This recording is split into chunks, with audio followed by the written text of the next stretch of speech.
Olá, estudantes do quinto ano, bem-vindos a mais uma aula de História. Abram o livro 2 de vocês na página 223 e acompanhem a leitura deste texto comigo. Africanos de diversos grupos étnicos foram trazidos à força para o Brasil. Mesmo chegando aqui contra sua vontade, eles passaram a fazer desse espaço o local de vida, reproduzindo aqui as práticas com as quais estavam acostumados, como linguagem, hábitos de alimentação e práticas religiosas. Os cidadãos portugueses que viviam no Brasil não aceitavam essas práticas e, por terem direitos e posses, buscaram proibir ou controlar as manifestações da cultura africana. Durante séculos, os africanos e seus descendentes não puderam ser livres para manifestar a sua cultura, tampouco suas religiões. Essa tem sido uma longa luta dos afro-brasileiros ao longo de mais de 500 anos. Foram inúmeras as lutas dos afro-brasileiros para garantir os seus direitos civis. Certamente, a maior dessas lutas foi para se tornarem livres da escravidão. Direitos civis dos afrodescendentes no Brasil. Durante o período da colonização do Brasil, o trabalho pesado, como aquele realizado nas plantações de cana-de-açúcar, era realizado pelos africanos na condição de escravizados. São consideradas pessoas escravizadas as pessoas que trabalham sem receber nenhum pagamento em troca, ou não têm direito à liberdade. A manutenção do trabalho escravo se tornou uma questão política para Dom Pedro II, imperador que governou o Brasil entre 1840 e 1889. A Inglaterra pressionava o Brasil no sentido de acabar com a escravidão.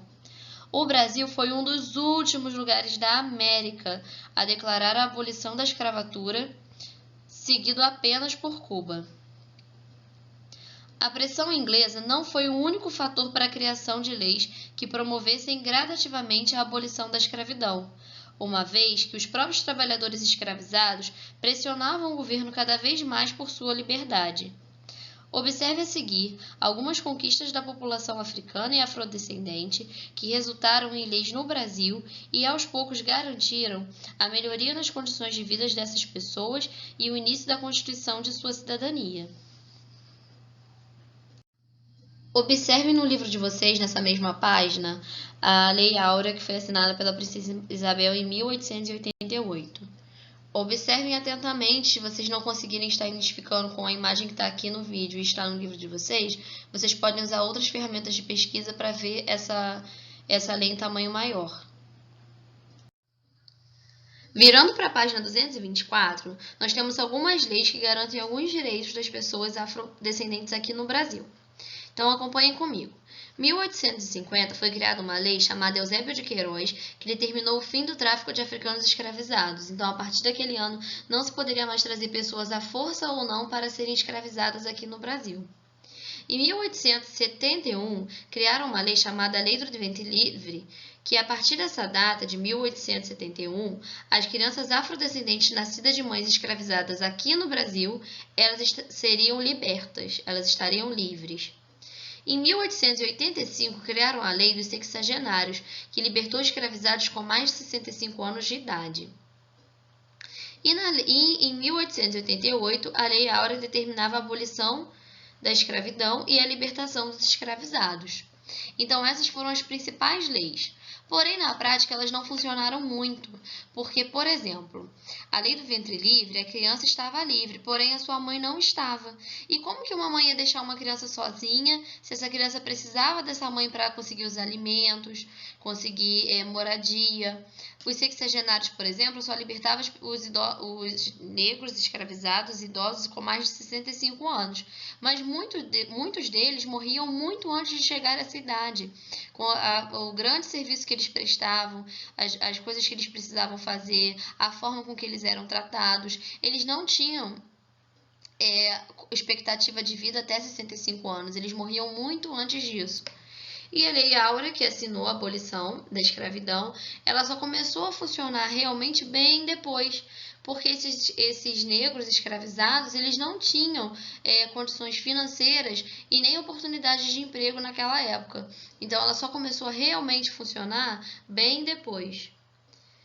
E vamos para o Mão na Massa, que vai ser a atividade que vocês vão precisar fazer uma pesquisa. Passaram-se mais de 130 anos desde a abolição da escravidão. Com o auxílio do seu responsável, faça uma pesquisa e traga pelo menos uma notícia de jornal que indique ações de desrespeito aos direitos civis de afrodescendentes. Então, nesse momento, vocês vão pesquisar na internet, em fontes de pesquisas como jornais e revistas, histórias que tragam notícias sobre pessoas que estão sendo desrespeitadas ainda hoje nos dias atuais, que não estão tendo seus direitos civis respeitados apenas pelo fato de serem afrodescendentes. Entenderam a primeira tarefa domiciliar de vocês, né? Então vamos seguir com o texto que tem logo abaixo deste Mão na Massa. Cultura e regionalidade africana no Brasil.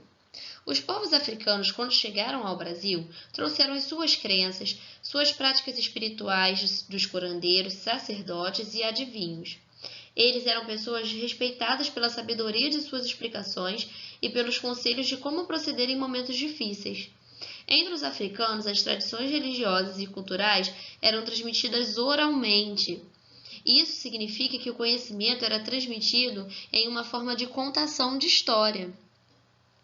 Os griots fazem parte da cultura africana. Eles são músicos e contam histórias e acontecimentos, ensinam arte, cultura e as tradições, e aconselham os mais jovens, por isso eles são muito respeitados.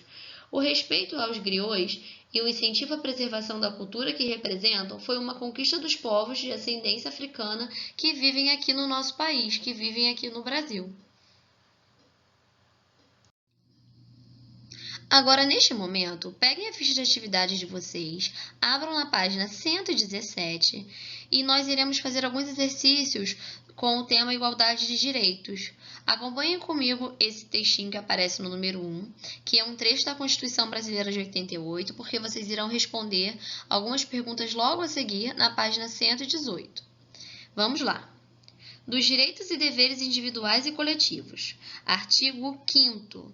Todos são iguais perante a lei, sem distinção de qualquer natureza, garantindo-se aos brasileiros e estrangeiros que residem aqui no nosso país a inviolabilidade do direito à vida, à liberdade, à igualdade, à segurança e à propriedade.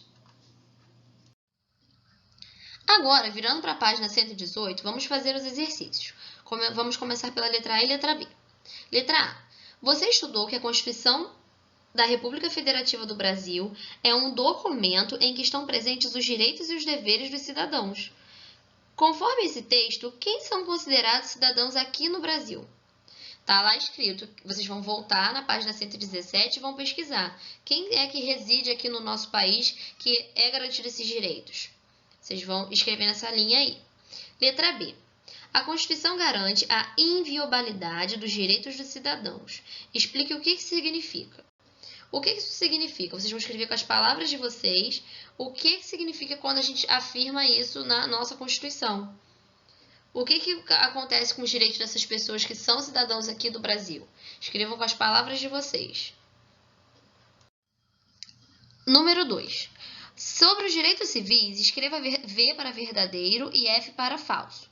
Letra A. Direito à liberdade significa trabalhar igual a um escravizado. A pessoa escravizada ela tem acesso à liberdade? Então, essa já está logo de cara. Letra B. A liberdade de ir e vir significa poder caminhar pelas ruas sem sofrer preconceito. Letra C. A igualdade entre as pessoas é um direito civil. Letra D. Brasileiros e estrangeiros que moram fora do país possuem direitos garantidos pela Constituição do Brasil. Quando a gente vai para outro país, a nossa Constituição do Brasil vale nesse outro país? Os direitos e deveres não somente individuais, ou seja, para uma pessoa. Eles são só para uma pessoa ou eles são para toda uma sociedade? A Constituição é feita somente para uma pessoa, para um indivíduo ou é para todo mundo? E, feito isso, vocês vão para o número 3. É só completar a frase. A Constituição da República Federativa do Brasil de 88 também é chamada de quê? A gente se refere a ela como o quê também, além de ser Constituição da República Federativa do Brasil? Eu acredito que vocês tenham assistido o vídeo que eu solicitei que fosse assistido antes da nossa aula com a história do Patinho Feio. Quem não viu, provavelmente já ouviu essa história no decorrer da infância, das aulas de educação infantil. e vocês vão acompanhar comigo o pequeno trecho do poema que está na página 119 da ficha de atividades. Leia o trecho abaixo. Dona Pata foi ao lago com a família nadar. Todos brincavam na água, num alegre saltitar. Até o desengonçado nadou sem afundar. Dona Pata passeava, exibindo sua cria. Todos agraciavam. Era aquela euforia. Mas o patinho feio ninguém elogiaria. Dona Pata, como mãe, não podia aceitar que do seu filhinho alguém fosse judiar.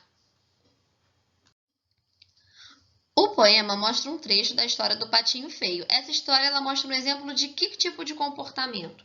Um comportamento legal, saudável, um comportamento ruim, um comportamento harmonioso, preconceituoso. Vocês escrevam com as palavras de vocês. Agora, virando para a página 120, vocês vão escrever um final diferente para a história contada no poema da página anterior. Então, vocês vão reescrever um final para a história do patinho feio. Só isso que é para fazer. No número 3, vocês vão ler as leis abolicionistas e vão relacionar o que ela é com a coluna que está com as afirmativas. Então, por exemplo, qual foi a lei que libertou os escravizados com mais de 65 anos? A letra C, Lei dos Sexagenários. Vocês vão escrever a letra C e corresponder de forma correta as outras opções de B a E nesses espaços que estão aí. Chegamos ao último exercício da nossa aula de hoje. No dia 20 de novembro é celebrado o Dia da Consciência Negra, vocês já sabem disso.